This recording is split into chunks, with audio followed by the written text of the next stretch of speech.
আলকামার মা নবীজিকে ডেকে বললেন, ইয়া রাসূলুল্লাহ, ইয়া হাবিবাল্লাহ, আল্লাহর কসম, ইয়া রাসূলুল্লাহ, আমি আল্লাহর রাস্তে আমার সন্তান আলকামাকে মাফ করে দিয়েছি।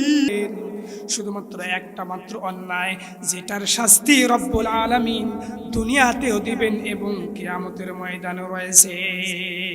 নাউজুবিল্লাহ। সেই শাস্তিটা হলো পিতামাতার অবাধ্য হওয়া, পিতামাতাকে কষ্ট দেওয়া। রব্বুল আলামিন কোরআনে হাকিমের মধ্যে বলেন, ওয়াকাদা রাব্বুকা আল্লা তা'বুদু ইল্লা ইয়্যাহু ওয়া বিল ওয়ালিদাইনি ইহসানা। সূরা বনী ইসরাঈলের ভিতরে রব্বুল আলামিন বলেন, শোনো, ওয়াকাদা রাব্বুকা আল্লা তা'বুদু ইল্লা ইয়্যাহু, তোমাদের রবের দাসত্ব এবং গোলামি করার পরে, রাসূলুল্লাহর অনুসরণ করার পরে তোমাদের উপর দায়িত্ব এবং কর্তব্য হলো, এক নম্বর ফরজ বিধান হলো তোমার পিতা মাতার খেদমত করা। বলেন সুবহানাল্লাহ। আজকে এই খেদমত হারিয়ে গেছে। সন্তান প্রতিষ্ঠিত হওয়ার পরে পিতা মাতার খবর নেয় না। অনেক সন্তান তার পিতা মাতাকে বৃদ্ধাশ্রমে রাখে কিনা? আমার ভাইরা, আমার বন্ধুগণ, রাসূলুল্লাহর একজন সাহাবী নাম হলো আলকামা।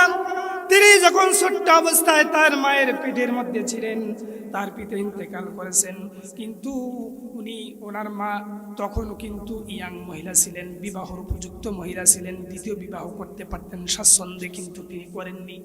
মানুষের বাড়িতে ঝিয়ের কাজ করে, মানুষের বাড়িতে বুয়ার কাজ করে তিনি তার সন্তান আলকামাকে পেটের মধ্যে লালন পালন করেছেন।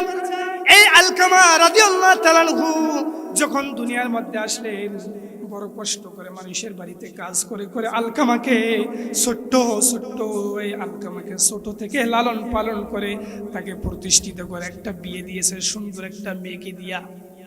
এই মেয়েটাকে দিয়া বিয়ে দেওয়ার পরে এই সুন্দরী মেয়ের রূপে আকৃষ্ট হয় আলকামা। তার মার খোঁজ খবর নেয় না, তার মা বৃদ্ধা হয়ে গেছে, ঠিক মতো মায়ের দেখশন করে না। এই আলকামা যখন মৃত্যুর শয্যায় উপনীত হয়ে গেছে, তার জবান থেকে কালিমা শাহাদাত কিন্তু বের হচ্ছে না। সাহাবায়ে কেরাম রাসূলুল্লাহর কাছে কমপ্লেইন করলেন, ইয়া রাসূলুল্লাহ, আলকামার জবান থেকে কালিমা শাহাদাত বের হচ্ছে না। নবীজি বললেন, যাও যাও, তোমরা আলকামার মাকে আমার সম্মুখে হাজির করো। এবার তার বৃদ্ধ মহিলা আলকামার মাকে রাসূলুল্লাহর দরবারে হাজির করলেন। নবীজি বললেন, মা, আপনার সন্তান দুনিয়াতে জীবদ্দশায় থাকা অবস্থায় কি আপনার সঙ্গে কোনো বেয়াদবি করেছে নাকি?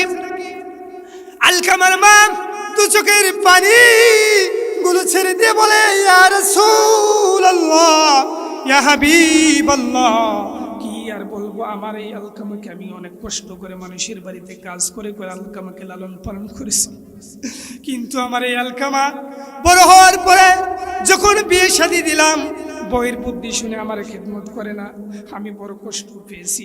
আমি আলকামা আমাকে অনেক কষ্ট দিয়েছে, ঠিক মতো আমাকে খাইতেও দেয় না, এই জন্য আমি আলকামাকে মাফ করতে পারবো না। রাসূলুল্লাহ বললেন, সাহাবীরা রে,